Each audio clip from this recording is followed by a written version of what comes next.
फुङाव तुलसिनि दै लोंनायनि मुलाम्फा। तुलसिखौ आयुर्वेदाव मोनसे सरासनस्रा नङै मुलि आरो मोनसे गोथार बिफां मानिनाय जायो। बेनि मोनफ्रोमबो बाहागो, बिलाइ, बेगर एबा रोदायानो जाया मानो सावस्रिनि थाखाय जोबोद मुलाम्फा गोनां होनना मानिनाय जायो। नोंथाङा मिथियो ना तुलसि बिलाइनि दैयाबो सावस्रिनि थाखाय सोमोनांथाव। तुलसिया एन्टिबेक्टेरियेल, एन्टिभाइरेल आरो एन्टिफांगाल गुनफोर दं। सानफ्रोमबो फुङाव तुलसिनि दै लोंनाया नोंनि होबथानो हानाय गोहोखौ गोख्रों खालामो।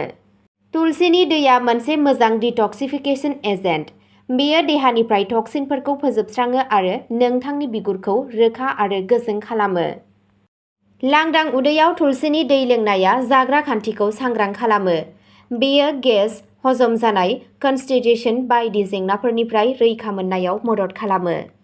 तुलसिनि दैयाव मेटाबलिज्मखौ बांहोनो हानाय गोहो दं, जाय देहायाव उफ्रा मेजेमखौ बाङाइ खालामनायाव मदद खालामो। बेयो लिरथाय खमायनाय बिखान्थिखौ गोहोम गोनां खालामो।